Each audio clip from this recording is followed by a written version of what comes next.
Bismillahirrahmanirrahim. Assalamualaikum warahmatullahi wabarakatuh.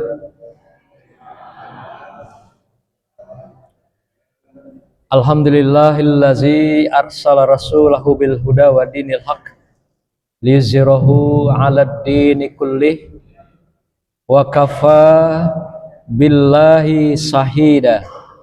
Asyhadu an la ilaha illallah wahdahu la syarikalah wa asyhadu anna Muhammadan abduhu wa rasuluh la nabiyya ba'dah. Allahumma shalli wa sallim ala sayyidina Muhammad wa ala alihi wa sahbihi ajma'in. Amma ba'du. Hadirin wal hadirat, para ustadz, ustazah, para tuan guru, alim ulama, cerdik pandai, wabil khusus para jamaah Masjid Al-Hasanah, Bapak Ibu dan anak-anakku sekalian, santri, santriyah yang dimuliakan Allah. Kembali malam ini kita melanjutkan kajian kita. Yang khusus kami bahas adalah terkait dengan perihal akhlakul karimah atau akhlak Rasulullah Sallallahu Alaihi Wasallam.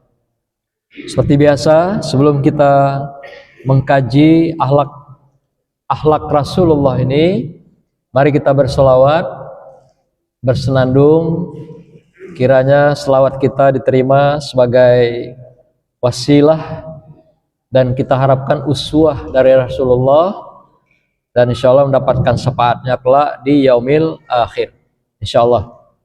Mari kita mulai seperti biasa, yaitu selawat yang kami bawakan. Marhaban ya Nabi salam alaika, Allahumma sholli ala sallam.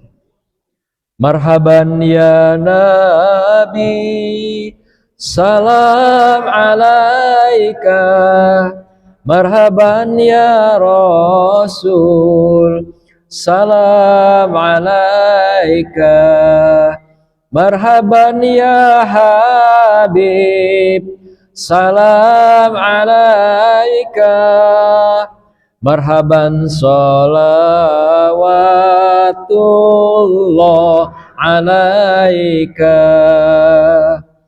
Marhaban ya Nabi, salam alaika, marhaban ya Rasul, salam alaika, marhaban ya Habib, salam alaika, marhaban salawatullah alaika. An-Nabi sallu alaih, salawatullah alaih, wa yanalul barakah kullu man shalla alaih, kullu man shalla alaih. Marhaban ya Nabi, salam alaika, marhaban ya Rasul, salam alaika, marhaban ya Habib, salam alaika, marhaban salawatullah alaika. Sallu alaihi.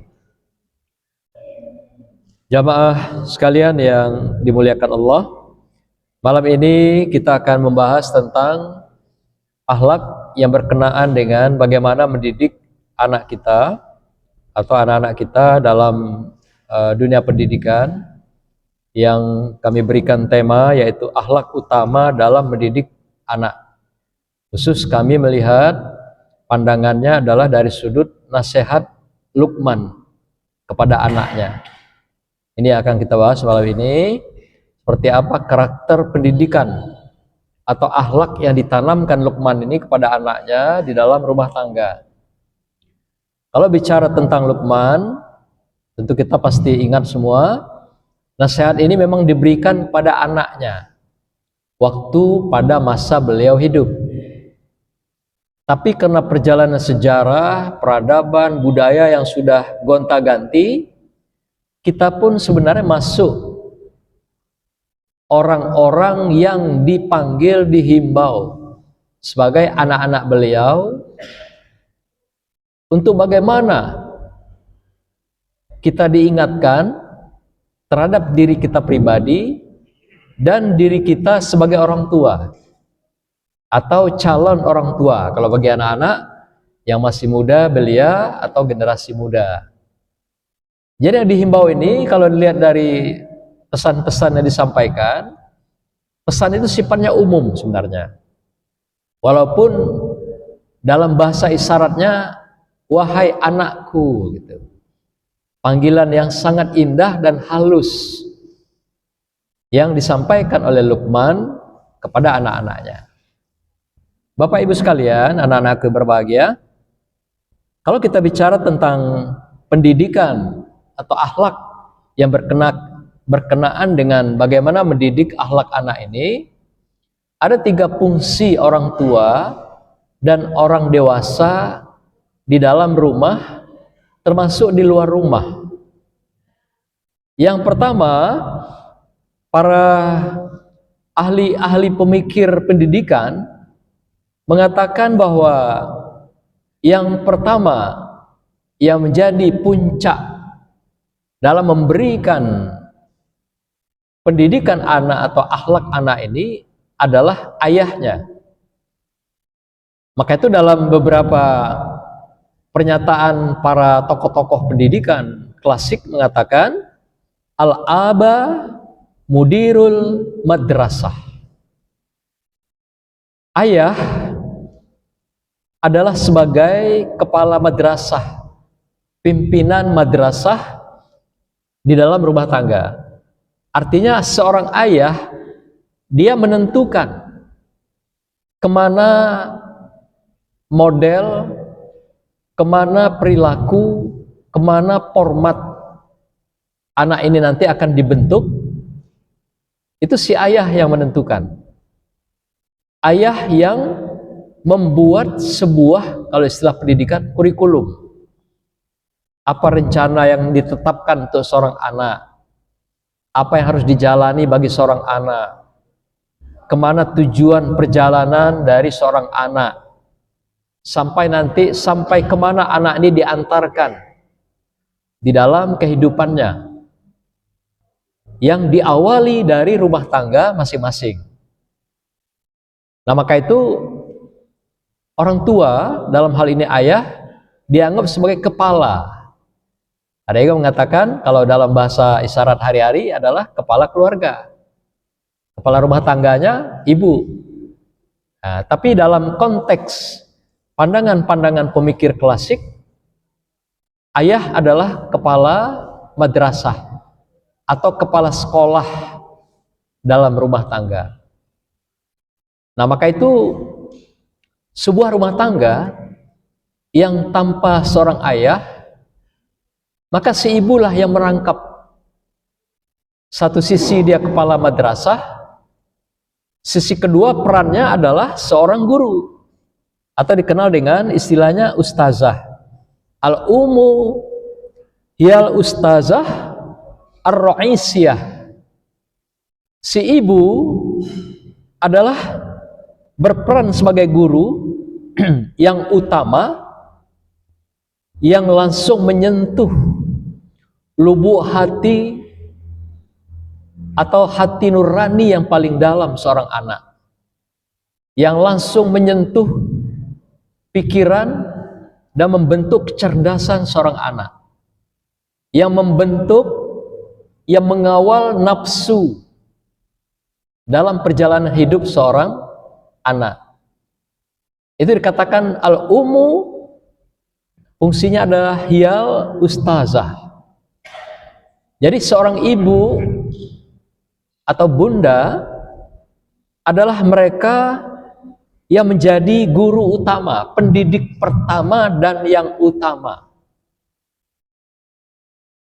Boleh jadi seorang ayah, kalau dia tadi masih ada, satu sisi dia adalah kepala madrasah, sekaligus juga dia adalah pendidik. Nah, kalau si ibu ketika ayah tidak ada, dia merangkap keduanya. Satu sisi sebagai kepala madrasah, satu sisi sebagai guru yang langsung menanamkan, membenihi, menjaga, dan menyuburkan, mengembangkan hati seorang anak dan pikiran seorang anak, dan mengawal nafsu seorang anak sampai anak itu diantarkan kepada rumah tangganya secara mandiri.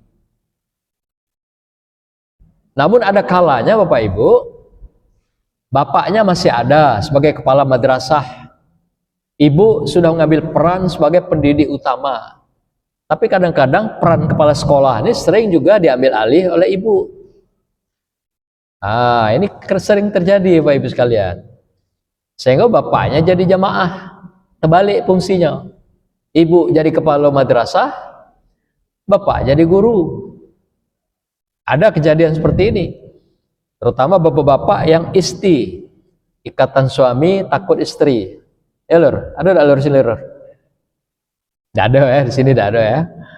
Ibu-ibu, ada enggak yang takut sama ibu? Enggak ada ya. Kalau ada, terbalik fungsi itu. Fungsi kepala madrasah diambil alih oleh seorang emak. Itu terbalik itu. Kecuali kalau sang bapak sudah tiada. Ibulah yang menjadi, kalau istilah orang tua itu single parent. Ya, orang tua tunggal, dialah merangkap sebagai kepala madrasah, dialah sebagai juga pendidik utama, guru, dan dia juga ar-ra'isiyah, yaitu orang yang bertanggung jawab menyentuh hati. Maka itu mulai anak lahir menangis, itu berada dalam dekapan seorang ibu, itu sudah membangun suasana keindahan hati itu, keindahan berpikir. Maka seorang anak yang tidak dibesarkan oleh ibu, tidak merasakan dekapan seorang ibu, tidak merasa hangatnya pelukan seorang ibu, anak ini sulit merasakan nanti dalam fase-fase kehidupannya, dalam psikologi perkembangan itu, dia sulit merasakan kehangatan itu. Dan dia sulit akan memberikan kehangatan pada orang lain. Dia sulit merasakan keindahan itu. Dan dia akan sulit memberikan keindahan itu pada orang lain. Dia akan sulit menikmati kehangatan, kebahagiaan itu. Karena tidak ada dekapan hati yang paling indah dari seorang ibu yang mengalir melalui hati nurani seorang anak. Sehingga ini juga menjadi kendala, hambatan bagi dia untuk nanti dalam fase-fase perkembangan berikutnya, dalam masa-masa perkembangan pendidikan kepribadiannya, untuk juga menularkan, melahirkan kelembutan, keindahan, bahkan kebahagiaan itu. Apalagi kalau anak dibesarkan tanpa ayah dan ibu, yang dikenal anak yatim piatu misalnya. Maka itu mengapa dalam Islam, siapa orang tua daripada yatim piatu? Kita. Agar kehangatan kita, kedamaian kita, kebahagiaan kita dibagikan kepada mereka. Agar kelak mereka ketika menjalani fase kehidupan yang panjang, juga mereka punya rasa kehangatan, kedamaian, dan kebahagiaan itu. Dan itulah yang nanti diharapkan membingkai kehidupan mereka pada masa-masa perkembangan usianya selanjutnya. Nah, Bapak Ibu sekalian, jadi ada dua ya, orang dewasa dalam rumah tangga, ayah dan ibu. Maka itu berbahagialah Bapak Ibu, anak-anakku sekalian yang masih punya bapak, ibu, ayah dan ibu. Maka itu Allah sangat memuliakan kedua mereka ini. Karena selain mereka sebagai kepala madrasah, pendidik, tapi juga mereka membingkai, membangun rasa-rasa keindahan, kesenangan, ketenangan, kebahagiaan itu kepada anaknya. Yang tentunya tidak semua orang menikmati rasa-rasa yang indah dan bahagia itu. Maka itu bagi mereka yang menjalani kehidupan normal seperti ini, fase-fase perkembangan kehidupan juga akan menjalani dengan kenikmatan, ketenangan, kebahagiaan itu. Yang ketiga, siapa lagi orang dewasa yang bertanggung jawab pada anak-anak dalam pendidikan yang utama ini. Yang ketiga dikenal dengan adalah mereka, yaitu orang yang dewasa yang berada di lingkungan rumah atau lingkungan luar rumah.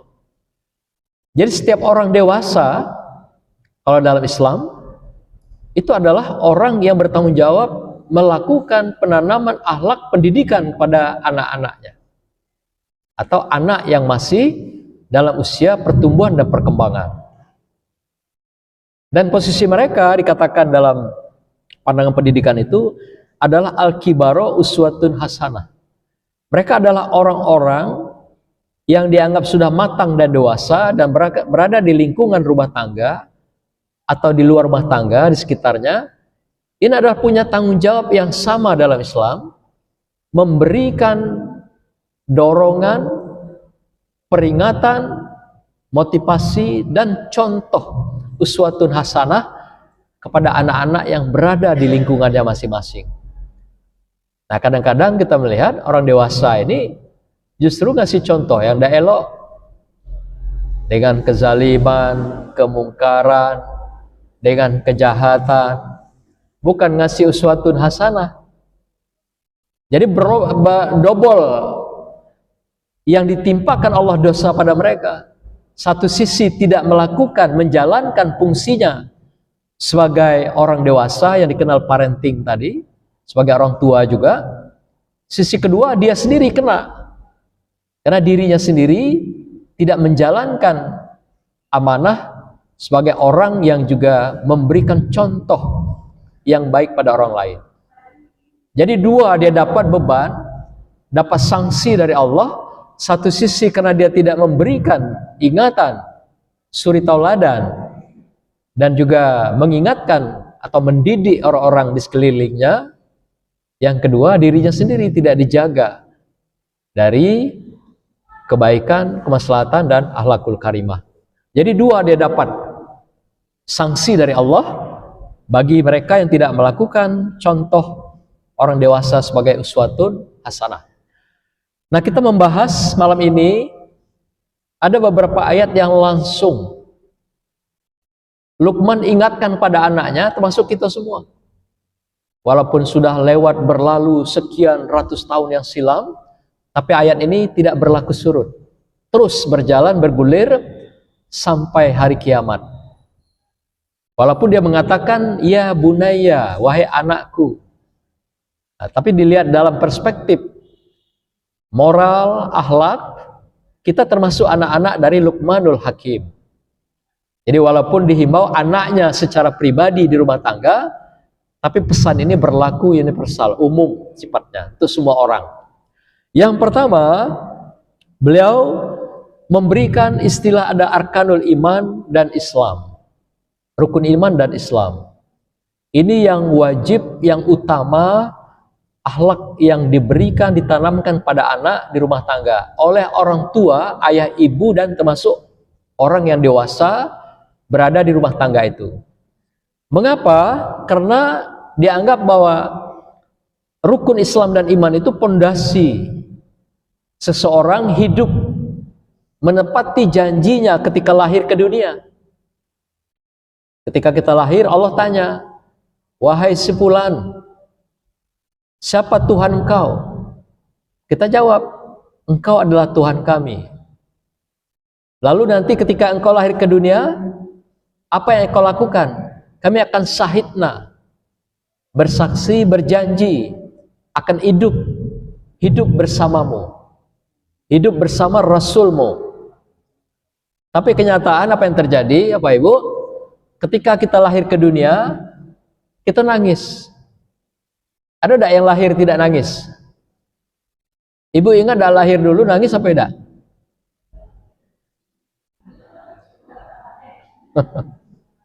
Bapak-bapak ada enggak yang lahir dulu enggak ada nangis? Langsung ketawa ngakak gitu. Ada enggak? Tentu tidak ada. Mengapa seorang bayi itu lahir menangis?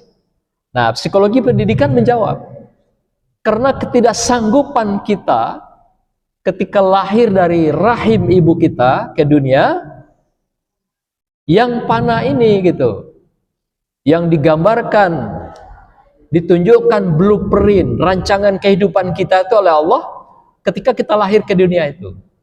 Diputar. Inilah nanti apa gawe kau selama kehidupan di dunia. Diputar. Sehingga melihat apa yang terjadi, gambaran rencana hidup kita di dunia itu, kita nggak sanggup, Bapak Ibu sekalian. Padahal di dalam perut ibu kita bukan main senang. Lapar, tinggal makan. Ya. Kalau perut sudah penuh, tinggal pipis. Ngantuk, tinggal tidur. Mau bangun-bangun, naida-ida. Ketika dalam rahim ibu kita. Ketika lahir ke dunia, ternyata hilang itu semua. Itulah sebuah penolakan secara tidak langsung. Kita tidak siap mengarungi dunia yang panah ini. Ketika ditampilkan, ini loh perjalanan hidup kamu nanti sampai akhir kehidupan.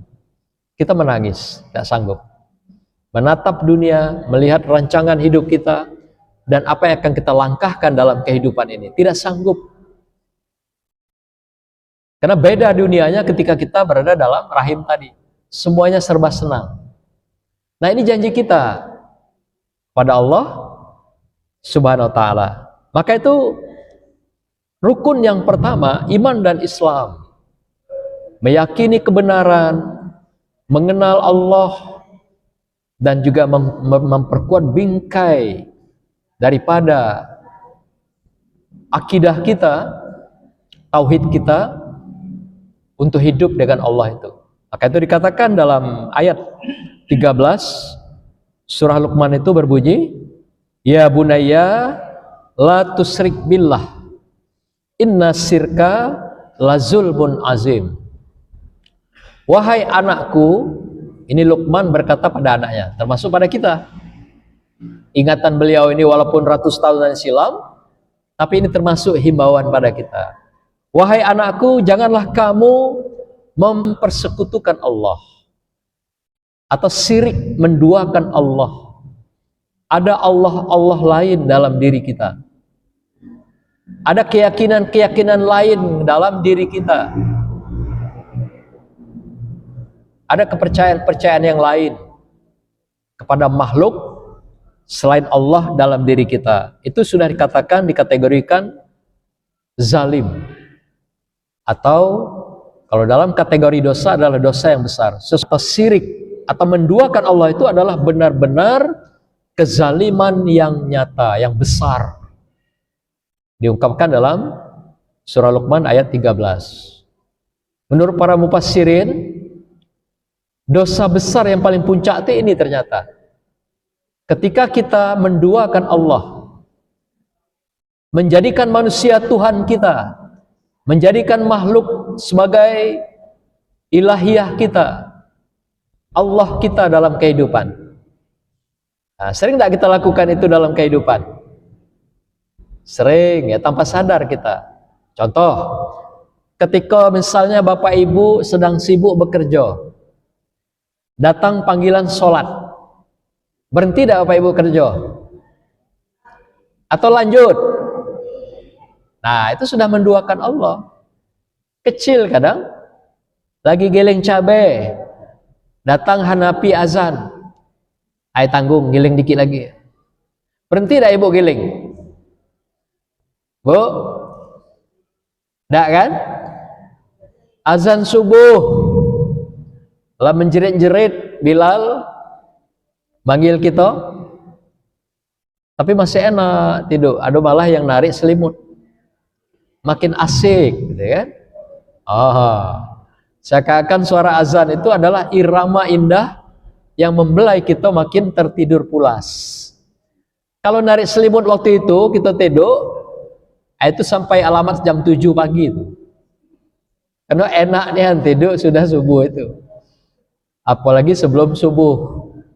Nah, maka itu kalau kedengaran suara azan, bangkitlah segera, ya, langsung berdoa, kemudian langsung ke kamar mandi. Nah, malah dianjurkan doa-doa yang mustajab itu justru sebelum waktu-waktu fajar itu, sebelum subuh. Jadi kalau ada punya niat, keinginan, bangunlah waktu-waktu itu. Tumpahkan segala harapan kita, keinginan kita kepada Allah, di samping memantapkan arkanul Islam dan arkanul iman tadi, rukun iman dan rukun Islam dalam hidup kita. Itu yang pertama. Jadi yang paling utama, yang tertinggi akhlak dalam kita mengingatkan anak kita, kita pribadi, suami istri, orang dewasa, dan termasuk lingkungan kita, adalah mengingatkan mereka dengan arkanul Islam dan iman ini. Nah, maka itu anak-anak sekarang, pendidikan kita mulai dari PAUD, diperkenalkan Tuhan itu dalam diri anak-anak. Contohnya bagaimana? Mulai PAUD diperkenalkan ada Asmaul Husna. Itu cara mengenalkan Tuhan di dalam kehidupan anak. Mulai dari sifatnya dulu, ya, yang 20, kemudian ditambah lagi dengan Asmaul Husna. Jadi dengan mengenal nama-nama dan makna nama itu, secara tidak langsung kita sudah mengenal Allah. Nah, mungkin kita ada yang belum tahu sifat 20 apa. Buka di YouTube, Bu, gampang sekarang. Ada yang mungkin belum tahu nama-nama asma Allah, putar YouTube, ada lagunya. Gampang. Sehingga kita dengan cara demikian mengenal Allah. Kalau tidak kenal Allah, tidak mungkin kita akan dekat dengan Allah. Tidak mungkin kita akan taat dengan Allah. Tidak mungkin kita akan setia seperti janji kita ketika lahir ke dunia dengan Allah.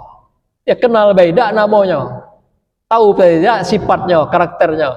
Mana mungkin kita mau taat, mau ikut dengan apa yang diminta, apa yang dikehendaki oleh Allah. Ya, kalau kita tidak ikut kehendak Allah, jangan pula kita minta-minta pada Allah, mintalah pada selain Allah. Kalau istilah mufassirin itu, bahkan juga pakar-pakar sufi mengatakan, kalau anda tidak tahu tunduk, takluk dengan Allah di muka bumi Allah ini, carilah bumi yang lain. Kemana nyarinya, Bu? Nak pindah ke bulan, punya Allah juga. Pindah ke laut, punya Allah juga. Disuruh cari. Kalau anda taat, anda patuh dengan Allah, sudah, silakan cari bumi yang lain. Tempat kamu bisa ngirup udara ini gitu. Sewa, beli dewek gas, bikin dewek kalau perlu. Nah, inilah gambaran dalam bentuk pandangan sufi yang mengingatkan hamba-hamba yang ingkar dengan Allah ini. Yang kedua, Bapak Ibu sekalian, Luqman ingatkan kita, pesan Luqman ini sebenarnya pesan Allah. Karena pesan ini jadi wahyu gitu. Maka itu dikatakan bukan saja untuk anaknya Luqman, tapi juga untuk kita secara keseluruhan sebagai anak-anak spiritual daripada Luqmanul Hakim. Kita memang bukan anak biologis, anak dari aliran darah, tapi anak spiritual, anak secara agama. Nah, yang kedua dikenal dengan Arkanul Ihsan, yaitu rukun kebaikan, kesolehan. Yang kedua, Luqman mengingatkan anaknya agar anak ini juga peduli dengan lingkungannya. Kalau tadi kenal dengan Tuhan, yang kedua Luqman ingatkan, ingat dengan lingkunganmu, sosialmu. Kalau hadis Rasulullah banyak sekali ya. Kamu yang baik adalah kamu yang bermanfaat bagi orang lain. Kan hadis sering kita bacakan. Demikian juga, tidaklah beriman kamu sebelum kamu mencintai saudara kamu, seperti kamu mencintai dirimu sendiri. Banyak lagi yang terkait dengan sosial ini. Nah, di sini diingatkan dalam ayat Luqman ini, yaitu pada surah 17, di mana Luqman mengatakan dalam firman Allah, surah Luqman yang sama, ya bunayya aqimis sholah wa'mur bil ma'ruf wanha 'anil munkar wasbir ala ma asobak. Wahai anakku, dirikanlah sholat dan suruhlah manusia mengerjakan yang baik dan cegahlah mereka dari perbuatan-perbuatan yang mungkar, dan bersabarlah terhadap apa yang menimpa kamu di dalam kehidupan. Nah, di sini kembali Luqman mengingatkan anaknya, wahai anakku, aqimus sholah. Kembali menguatkan tadi, setelah mengenal Allah, taat dalam kehidupan beribadah. Kemudian pengabdian yang lain kepada lingkungan sosialnya. Apa itu dikatakan di sini? Yaitu wa'muru atau wa'mur bil ma'ruf. Tebarkanlah kebaikan, kesolehan, kemaslahatan, berbagilah, saling menolonglah, saling membahulah, saling mengingatkanlah, menebarkan kesolehan, kebaikan. Ini diajarkan Luqman kepada anaknya. Dan ada yang kedua yang lebih berat adalah wanha anil munkar, yaitu mencegah kemungkaran. Ini berat. Nengok orang melakukan kejahatan, kadang tidak telat gitu, nak dekat pun tidak berani kadang. Maka itu Rasulullah katakan, selemah-lemah iman adalah kita mendoakan dalam hati. Ketika melihat kemungkaran, tetap kita cegah, tapi dalam hati. Inilah cara mengingatkan dengan halus, dengan lembut. Tapi kalau kuat, mampu dengan tangan dan fisikmu. Kalau tidak, ya dengan lisanmu. Tidak juga sanggup dengan hatimu. Dengan doa kita agar mereka kembali ke jalan yang benar. Maka itu di dalam menjalankan dua hal ini, kebaikan dan mencegah kemungkaran ini, kata Allah dikatakan, yaitu wasbir ala ma asobak. Bersabarlah kamu, karena tidak mungkin orang sekali himbau dan langsung datang, sekali ajak langsung ikut gabung. Tapi kadang diperlukan berkali-kali. Mungkin sekali gagal, kedua belum berhasil, ketiga. Jangan pernah berhenti di dalam kita menjalankan fungsi sosial ini dalam kehidupan. Persoalan hasil itu urusan Allah. Tugas kita adalah menyampaikan, mau tidak dia mengikuti kesalehan, mengikuti kebaikan, mau tidak dia kita cegah hal yang berbau kemungkaran itu, kezaliman. Nah, persoalan hidayah hati, biarlah Allah yang akan menentukan segalanya. Bapak Ibu, yang ketiga, Luqman mengingatkan anaknya dalam firman juga ditemukan dalam surah Luqman ayat 16. Bunyinya hampir sama juga. Yang ketiga ini dikenal dengan arkanul insan. Kalau tadi ihsan, kebaikan, rukun kebaikan. Yang ketiga adalah arkanul insan, yaitu rukun kemanusiaan. Apa yang diminta pada kita adalah sadar diri. Jadi Luqman mengingatkan anaknya agar hidup ini dalam sadar, tahu diri. Maka itu para sufi mengatakan, orang yang tidak tahu diri, tidak sadar diri, tidak akan pernah kenal dirinya. Dan orang yang tidak kenal dirinya tidak akan pernah kenal dengan Tuhannya. Man aropa nafsahu, paman aropa Rabbahu. Barang siapa di antara kamu yang mengenal diri kamu, sadar diri, tahu diri, maka dialah yang akan mengenal Tuhannya. Jadi kalau orang yang pongah, tentu tidak akan pernah tahu dirinya, dan dia selalu menoleh berjalan ke atas, nengok ke atas, tidak mau melihat ke bawah. Padahal yang membuat seseorang kadang jatuh itu karena batu-batu yang kecil, bukan batu besar gitu. Tapi karena berjalannya ke atas, kesannya apa? Pongah, sombong. Maka itu diingatkan dalam ayat ini, ya bunayya innaha intaku misqala habbatin min hardalin fattakun fi sahratin aw fis samawati wal ard ya'ti bihallah. Kata Luqman pada anaknya menyampaikan firman Allah, wahai anakku, sesungguhnya jika ada suatu benda di dunia ini, walaupun sebesar debu atau sebesar biji sawi, itu biji paling kecil, dan atau berada benda itu seperti sel dalam sebuah batu atau dalam tubuh manusia, baik berada di langit dan di bumi, itu semuanya adalah bergantung pada Allah. Dan Allah lah yang memberikan jalan kehidupan pada mereka. Allah lah tempat mereka bergantung dalam kehidupannya.